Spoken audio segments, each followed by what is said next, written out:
నెల్లూరు జిల్లా ఉదయగిరిలోని టీడీపీలో భారీ చేరికలు జరిగాయి. ఉదయగిరి పట్టణానికి చెందిన 500 మంది టీడీపీలో చేరారు.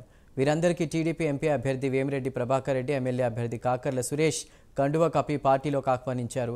రానున్న ఎన్నికల్లో రాష్ట్రంలో కూటమి ప్రభుత్వం ఏర్పడుతుందని వేమిరెడ్డి ప్రభాకర్ రెడ్డి అన్నారు. ఎమ్మెల్యేగా తన్ను, ఎంపీగా వేమిరెడ్డిని గెలిపించాలని కాకర్ల సురేష్ కోరారు. తమను గెలిపిస్తే ఇక మెట్టు ప్రాంతమైనటువంటి ఉదయగిరిని పరిశ్రమలు తీసుకొచ్చి అభివృద్ధి చేస్తామని హామీ కూడా ఇచ్చారు. చాలా చేరికలు తెలుగుదేశం పార్టీకి మొత్తమంతా వైఎస్ఆర్సీపీ నుంచే మొత్తమంతా చేరుకునేది కూడా రామలక్ష్మణులు పుణ్యాన వాళ్ళిద్దరూ దాదాపు 500 మందిని ముస్లిమ్స్ అయితేమి వేరే కులాలు అయితేమి ఉదయగిరి నుంచి తీసుకొచ్చి ఈరోజు ఇక్కడ చేర్చడం జరిగింది. పార్టీలో చేరారు. చాలా సంతోషం. పార్టీకి ఈరోజు జోష్ వచ్చింది. ఇక్కడ ఇట్లే వెంజమూరు మండలం పక్కన కలిగిరి కానీ జల్దంగ్ కానీ అన్ని దగ్గర అంటే ఇప్పుడు ఉదయగిరి నుంచి కూడా ఇంకా అక్కడ కూడా చేరికలు ఉన్నాయి. ఉదయగిరిలో కూడా అక్కడి నుంచి వచ్చిన వాళ్ళు వీళ్ళు ఇప్పుడు మేము అక్కడ కూడా పోతున్నాం. ఆడ కూడా కొన్ని చేరికలు ఉన్నాయి. ఇవన్నీ చూస్తుంటే తెలుగుదేశం పార్టీ ఖచ్చితంగా మనం గవర్నమెంట్ ఫామ్ చేస్తున్నాం. ఇవన్నీ మనకి మంచి లక్షణాలు. ఇంతమంది చేరడం పార్టీ. సో మీరు ముందు కూడా మనం చూడొచ్చు, చంద్రబాబు నాయుడు గారు ఖచ్చితంగా ముఖ్యమంత్రి అయ్యేది ఖాయం.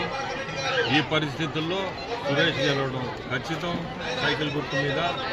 అట్లే నేను ఎంపీగా పోటీ చేస్తాను, నేను గెలవడం ఖచ్చితం అనిపిస్తుంది. ఎందుకంటే ఈరోజు ఉదయగిరి కాన్స్టిట్యున్సీ కాకర్ల సురేష్ చేసిన సేవలైతే నా సేవలైతే ఎట్లయితే చాలా చేరికలు అందరూ కూడా మనసు పూర్తిగా చేరుతున్నారు. దాదాపుగా వందల మంది సోదరీమణులు కానీ ఆడపడుచులు కానీ అందరూ ఇక్కడికి రావడం జరిగింది. ఈ రోజున ఒకటే చెప్తా ఉన్నా, వాళ్ళందరికీ ప్రభాకర్ రెడ్డి అన్న నేను ప్రతి ఆడపడుచుకి అండగా ఉండడం జరుగుతుంది. రాబోయే కాలంలో రామలక్ష్మణ సోదరుల ఆధ్వర్యంలో వాళ్ళందరికీ అండగా ఉండడం జరుగుతూ ఉంది.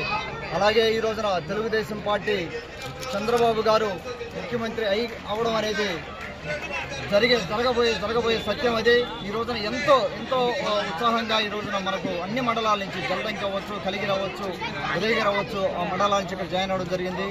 అలాగే మన అన్న చెప్పినట్టుగా ఇప్పుడు మళ్ళీ ఇంకొక కార్యక్రమం ఉంది. అక్కడ కూడా కొన్ని చేరికలు ఉన్నాయి. రాబోయే రోజుల్లో మే 13న జరగబోయే ఎమ్మెల్యే ఎంపీ ఎలక్షన్స్లో వేమిరెడ్డి ప్రభాకర్ రెడ్డి అన్నని నన్ను అత్యధిక మెజార్టీతో గెలిపించాల్సిందిగా ఉదయగిరి 8 మండలాల ప్రజలందరికీ కోరుకుంటా ఉన్నాను. చంద్రబాబు గారు ముఖ్యమంత్రి అయి తీరాలి. ఈసారి వారు ముఖ్యమంత్రి అయితేనే రాష్ట్ర భవిష్యత్తు కానీ, యువత భవిష్యత్తు కానీ, ఆడపడుచుల భవిష్యత్తు కానీ అన్ని రకాలుగా మేమందరం అండగా ఉండడం జరుగుతాం.